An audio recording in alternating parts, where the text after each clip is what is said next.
Hi guys, welcome back to our channel. ఎలా ఉన్నారండి? అందరూ బాగున్నారా? నేను కూడా చాలా చాలా బాగున్నాను. ఈరోజు మీ ముందుకి ఒక మంచి బ్యూటిఫుల్ ఐడియాతో నేను మీ ముందుకు వచ్చేసాను.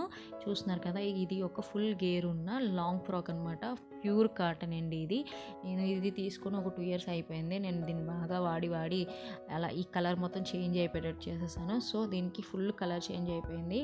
ఇలా ఫుల్ గేర్ ఉండే ఏమైనా లాంగ్ ఫ్రాక్లు కానీ మీ దగ్గర ఉంటే దీన్ని ఇలా రీయూస్ చేసుకోండి. ప్రతి ఉమెన్కి కూడా ఇది బాగా యూజ్ అవుతుంది. సో అలానే మనీ కూడా చాలా వరకు సేవ్ అవుతుంది అనమాట. మనీ ఎందుకు అలా సేవ్ అవుతుందో నేను తర్వాత చెప్తాను. సో ఇప్పుడు నేను చూపించే విధంగా దీన్ని ఇలా కట్ చేసేసుకోండి. మీ దగ్గర ఇలాంటి డ్రెస్సే ఉంటే స్కెట్ అనేది సపరేట్ చేసేసుకున్నాను. అలానే దీన్ని ఫోల్డ్ చేసి స్టిచ్ కూడా చేసుకున్నాను అనమాట. స్టిచ్చింగ్ చేసేసుకున్నాను. చేత్తోనైనా సూది దానిచ్చుకొని కూడా చాలా ఈజీగా కుట్టేసుకోవచ్చు. మిషన్ మీదే కుట్టవలసిన అవసరం లేదు.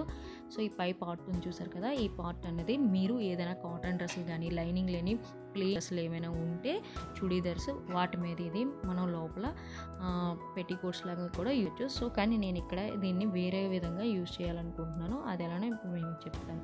ఇప్పుడు నీట్గా ఈ సైడ్స్ అన్నీ కట్ చేసుకొని మళ్ళీ నేను స్టిచ్ చేసుకున్నానండి. నేను చేతితోటే స్టిచ్ చేసుకున్నాను, మిషన్ మీద కాదు. సో ఇక్కడ ఓపెన్ ఉంటుంది కదా, అక్కడ కూడా స్టిచ్ చేసేసుకున్నాను. ఇక్కడ కూడా ఫుల్గా క్లోజ్ చేసుకున్నాను. అంటే హాఫ్ ఉంచేసి హాఫ్ మాత్రం క్లోజ్ చేసుకున్నాను. అంటే ఒక 3 inches వరకు క్లోజ్ చేసుకున్నాను అనమాట. ఇలా క్లోజ్ చేసేసుకొని దాన్ని తిరిగేస్తే మీకు అర్థమైపోయి ఉంటుంది. ఇది ఒక క్యారీ బ్యాగ్ లాగా నేను యూజ్ చేద్దాం అనుకుంటున్నాను. సో ఎందుకంటే బబ్లు నేను డైలీ పాలకి పెరుగుకి వాటిని వాడు ప్లాస్టిక్ కవర్స్లో తీసుకొస్తున్నాడు. అలా సో నాకు ఇంట్లో ఫుల్గా ప్లాస్టిక్ కవర్స్ అనేవి ఎక్కువైపోతున్నాయి. ఇలాగా మనం క్లాత్ ఇలా చేసి ఒక మంచి క్యారీ బ్యాగ్ లాగా వాడికి ఇచ్చినట్టయితే నాకు ప్లాస్టిక్ కవర్స్ అనేవి ఇంటికి రావడం తగ్గుతుంది కదా. సో ఎంతో కొంత మనం ప్లాస్టిక్ని అవాయిడ్ చేసిన వాళ్ళం అవుతాం కాబట్టి సో నేను ఇలాగా దీన్ని ఈ విధంగా, అలాగే ఏమైనా ఉన్న థింగ్స్ కూడా మనం దీన్ని స్టోర్ చేసుకొని ఇందులో మనం ఒక సైడ్ని కూడా పెట్టుకోవచ్చు. ఏదైనా మేకికి మీకు ఇది కానీ నచ్చితే మీరు ఇలా కూడా మీరు యూజ్ చేసుకోవచ్చు, లేదా పెట్టికోట్లా కూడా లోపల మీరు యూజ్ చేసుకోవచ్చు. మీకు ఎలా నచ్చితే మీరు అలా యూజ్ చేసుకోండి.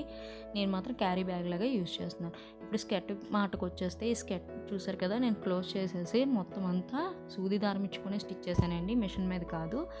మీరు మిషన్ మీద చేయాలనుకుంటే మిషన్ మీద చేసుకొని ఇంకా థిక్గా ఉంటుంది. అలాగే లాడా ఉంటే లాడా వేసేసుకున్నాను నేను పాతది. ఇప్పుడు చూస్తున్నారు కదా, నేను స్కెట్ లాగా వేసుకున్నాను అనమాట.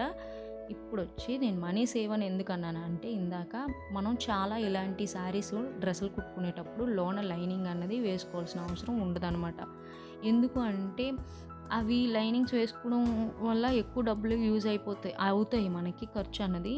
సో ఇలాంటి స్కెట్స్ ఏమైనా ఉంటే యూజ్ చేసుకున్నట్టయితే మనకి లైనింగ్స్ అన్నది డబ్బులు మిగులుతాయి కదండి. ఆ మనీ అన్నది ఇంకా వేరే దానికి దేనికైనా మనం యూజ్ చేసుకుంటాం. సో ఇలా దేనికైనా మనం అనకూడదు కానీ ఏ ఫ్రాకులకైనా నైటీల్లో కూడా మనం ఇలాగా అవి స్కెట్స్ అనేవి యూజ్ చేయగలుగుతాం. ఇలాంటి శారీస్ మీదకి లోపల లైనింగ్ వేయలేని దానికి ఇలా స్కెట్స్ లాగా మనం యూజ్ చేసుకున్నట్టయితే మనకి చాలా బాగుంటుందండి. బయటికి ఎవరికి తెలియదు, థిక్గా ఉంటుంది, పల్చగా అనిపించదు, నీట్గా ఉంటుందన్నమాట. ఇలా ఫుల్ గేర్ ఉన్న స్కెట్ ఎందుకు తీసుకోమన్నానంటే, ఇలా ఫుల్ గేర్ ఉన్న స్కెట్ తీసుకుంటే మనకి బుట్టలా వచ్చి లుక్ చాలా బాగుంటుంది. అలానే వీడియో కనుక మీకు నచ్చితే తప్పకుండా లైక్ చేయండి, అలాగే షేర్ చేయండి. సబ్స్క్రైబ్ చేసుకోవడం మాత్రం అస్సలు మర్చిపోకండి.